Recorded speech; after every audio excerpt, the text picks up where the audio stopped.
think I'm gonna have a little trouble out of Simon, but I'm ready for Simon. I'm ready for Simon. Asking your father, please forgive me of my sins now. I heard he sang a good song. I know that I let the ways of the world distract me, but I'm here now. I heard he had a style. I need you to lift me up, take me higher, And listen for a while.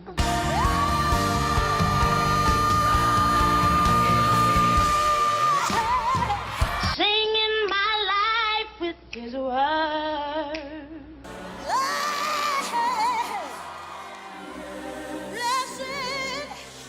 Softly with his song.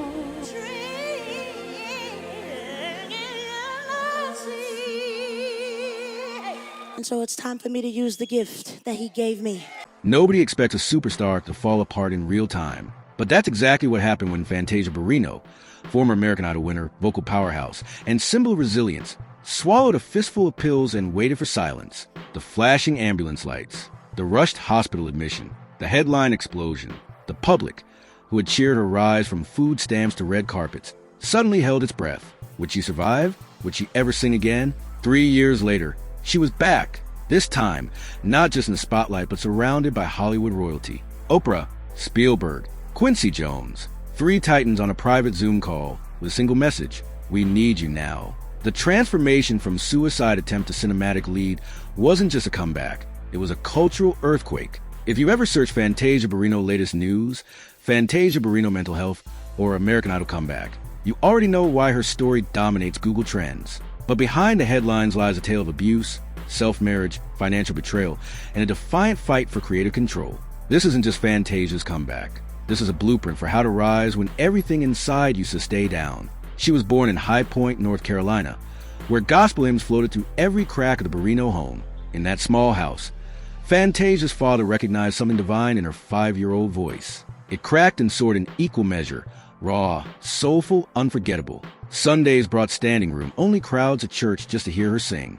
Mondays brought ridicule. Classmates mocked her weight, her clothes, her dreams. The bullying went beyond name calling. It scarred. At 14, a violent hallway assault forced her out of school for good. No guidance counselor intervened. No teacher stepped up. At 16, she was renting a 1-bedroom apartment infested with roaches, trying to decode utility bills she could barely read. Then came Zion, her daughter, her lifeline, her reflection. Fantasia was 17 when she gave birth, broke, scared, and surrounded by chaos. Money vanished as fast as it came. Some weeks she faced impossible choices: milk or bus fare, dinner or diapers. The boyfriend who had promised protection delivered bruises instead. She often sat on a sagging couch, flicking through TV channels while Zion napped in the next room. One night, she watched Ruben's stuttered hoist the idol trophy, and something broke loose inside her. "If he can do it, I can do it," she whispered. That moment didn't just inspire her, it activated her. With only a few crumpled dollars in her brother's borrowed car, Fantasia drove to Atlanta for idol auditions. Security nearly turned her away, but a praying heart and a familiar guard opened the door. Out of 40,000 hopefuls, she was the last to audition, and the only one the judges remembered the next morning. Her run on American Idol wasn't just entertainment. It was a televised resurrection. Simon Cowell called her rendition of Summertime the best in the show's history. America agreed. They didn't just vote her into victory. They baptized her as the voice of struggle turned strength. She won the crown, the record deal, and a tidal wave of attention. But success is a strobe light, flashy, dizzying, blinding. Within months, Fantasia released her autobiography Life is Not a Fairy Tale, which later drew 19 million lifetime viewers when adapted into a film. She played herself, no actor needed.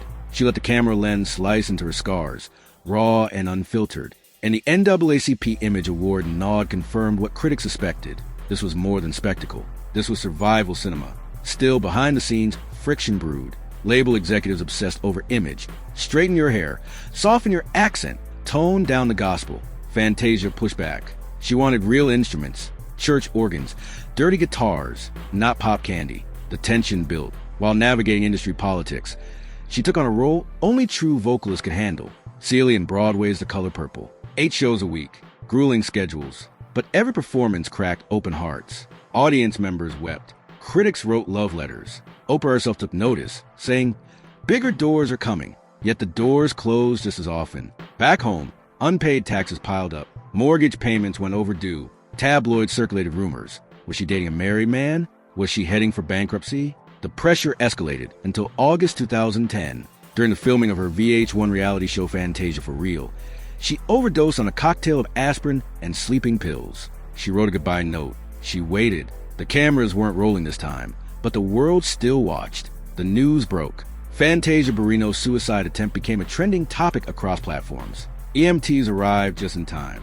She lived. But something else died that day, her willingness to hand her power over to pain. In the aftermath, she made a choice no one expected. She legally married herself. No joke, no publicity stunt. It was a ceremony of self-love, a declaration that before she could trust another, she had to trust herself. Then, life surprised her again. In July 2015, she met Kendall Taylor at a charity event. 3 weeks of long, vulnerable phone calls turned into a yacht wedding at sunset. Critics called it reckless. Tabloids rolled their eyes. Kendall had served time for assault, but rebuilt his life into a successful boardroom career. Fantasia believed in second chances because she was one. A viral clip of the couple discussing traditional gender roles, where she said she wanted her husband to lead, set off a firestorm.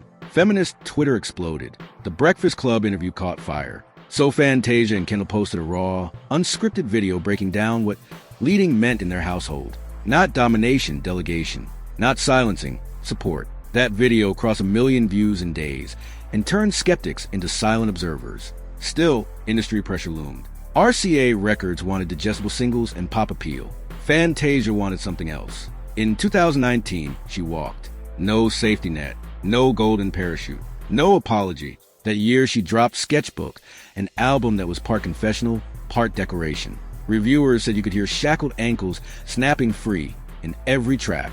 Songs mixed grit with gospel, pain with praise. Going independent cost her commercial support, but gave her everything she needed. Soul sovereignty. She paused, turned to stay home with her kids. Posted cooking videos, cast iron mac and cheese, sweet potato pies under a broiler flame, kitchen gospel in real time. These weren't vanity posts. They were digital memoirs of a woman who once survived on food stamps and now cooked like someone who knew food was healing. She began slipping the phrase Fantasia's latest news into every Instagram caption, a subtle SEO strategy that paid off. She trended every week without needing to drop a song. Then came the second Hollywood call. Director Blitz Bazziel was reimagining The Color Purple for big screen and needed a Celie who could carry history in her bones. Oprah, Spielberg, and Quincy Jones joined the call. "You're it," they said. Fantasia accepted. Filming took place on Georgia plantations, land where her ancestors had once been chained. The emotional weight was indescribable. She wept between takes, but she channeled that pain into the role.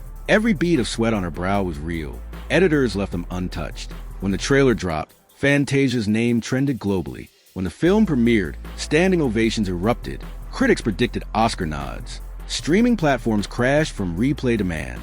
Suddenly, the phrase Fantasia Barrino suicide survivor to silver screen star flooded every headline. College professors added her interviews to entrepreneurship and media ethics syllabi. Which part of evolution strikes you hardest?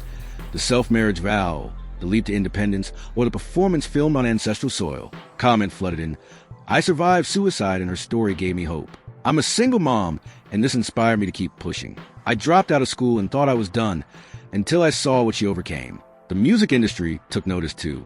Executives who once ghosted her sent flowers. Artists who scoffed at independence now asked to collaborate. Gospel choirs started covering her newer ballads. Even people who had unfollowed during the scandal's returned, re-engaged, and re-believed. And then came the receipts. People whispered she was broke again. She responded by live streaming her bank statements. No fanfare, just raw, transparent proof that she hadn't lost money to wild spending, but a fraud. Financial advisors she trusted had drained her accounts. She fired them all, hired a new team, made the recovery part of her brand. Her book with Kendall, No Crowns in a Castle, hit 4.9 stars on Goodreads with over 3,000 reviews. The audiobook featured every tear, every pause. Producers begged to edit them out.